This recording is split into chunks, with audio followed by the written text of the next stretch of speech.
वक्त वक्त पर इस देश में कुछ लोग दलित मसीहा बनकर अवतरित होते हैं। हाथ में संविधान, मुंह में क्रांति और भीतर एक ऐसा एजेंडा जो केवल सत्ता, परिसिद्धि और पैसा बटोरने का जरिया होता है।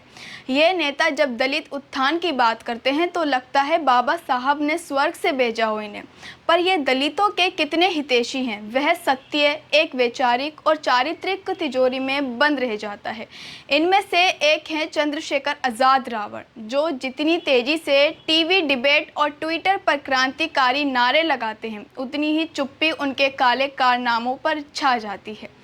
ये वो नेता हैं जो मंच पर दलित बेटियों के अधिकारों की बात करते हैं, मगर इन पर लगे हालिया आरोप इनके पर्दे के पीछे एक और छवि दिखाते हैं। आज की ये वीडियो किसी कथित नेता की आलोचना नहीं है, बल्कि यह उस नकाबपोश नैतिकता की शैलीय क्रिया है जो समाज के सबसे संवेदनशील वर्गों को सिर्फ एक चुनावी बिसात मानता है। ये रिपोर्ट्स एक करारा तमाचा है उन चेहरों पर जो दलित हित के नाम पर आंदोलन का तमाशा और शोषण का व्यापार चला रहे हैं।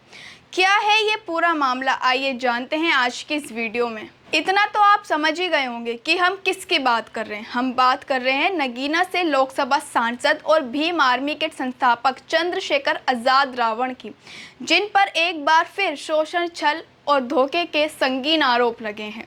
इस बार ये आरोप लगाने वाली स्विट्जरलैंड में पीएचडी कर रही रोहिणी घाबरी हैं।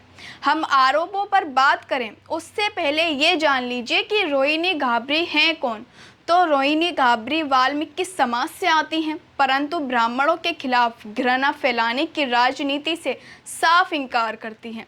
उन्होंने खुलकर कहा है उनके जीवन में एक पंडित अंकल का विशेष योगदान है, जिनके मार्गदर्शन में वे संयुक्त राष्ट्र यानी यूएन में भारत की तरफ से बोलने तक पहुंची।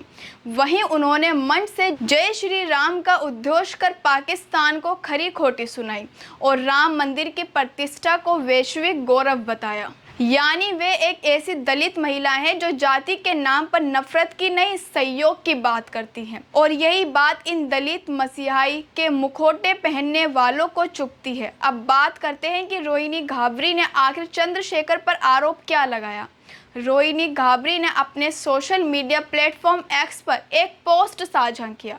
इसमें उन्होंने एक चैट का स्क्रीनशॉट लगाया। इस पोस्ट में उन्होंने चंद्रशेखर की सताई हुई एक लड़की से बात करने का दावा किया है। रोहिणी घाबरी ने पोस्ट में दावा किया है कि यह चंद्रशेखर की विक्टिम नंबर 3 है। रोहिणी ने पोस्ट में लिखा है कि एक 12 साल की बच्ची नेहा राजपूत से चंद्रशेखर ट्रेन में मिला, फिर उसे अपने घर ले आया। उस बच्ची को नौकर बनाकर उसका खूब शोषण किया। इसके बाद अपने भाई से उसकी शादी करा दी, जिससे एक बेटा हुआ। उस बेटी को इतना प्रताड़ित किया कि वह इनके घर से भागकर छुप के रहने लगी। पीड़िता की कहानी आगे बताते हुए रोहिणी ने लिखा कि इस लड़की को चंद्रशेखर के घर वाले ना तो इज्जत देते हैं और ना ही उसे अपने बेटे से मिलने देते हैं। ऐसी कई लड़कियां हैं जिनका जीवन बर्बाद हुआ है। अब इन सब बेटियों को न्याय मैं दिलाऊंगी। रोहिणी घाबरी ने पहले भी 2023 में चंद्रशेखर आज़ाद रावण पर उत्पीड़न के आरोप लगाए थे। एक्स पर ही रोहिणी ने एक वीडियो शेयर किया जो इन दोनों के वीडियो कॉल के दौरान था, जिसमें रावण रोता हुआ दिख रहा था। रोहिणी ने लिखा कि झूठे आंसू दिखाकर और अपनी शादी छिपाकर रावण कई मासूम लड़कियों का जीवन बर्बाद कर चुका है। यही नहीं, रोहिणी घाबरी ने अपने पोस्ट में चंद्रशेखर के काले कारनामों में उसकी पत्नी के साथ देने का आरोप लगाया। साथ ही आंदोलन से मोटा पैसा आने की बात कही। रोहिणी ने लिखा कि ये महिला भी इसमें इसका साथ देती रही, क्योंकि आंदोलन से करोड़ों रुपए आ रहे थे। यह पहली बार नहीं है जब चंद्रशेखर रावण का गंदा घटिया चेहरा उजागर हुआ है। साल 2020 जून में उसके कई पुराने ट्वीट्स वायरल हुए जो 2018 के थे। इन ट्वीट्स में उसने प्रधानमंत्री नरेंद्र मोदी का समर्थन करने वाली महिलाओं को अपशब्द और वेश्या जैसे घृणित शब्दों से नवाजा था।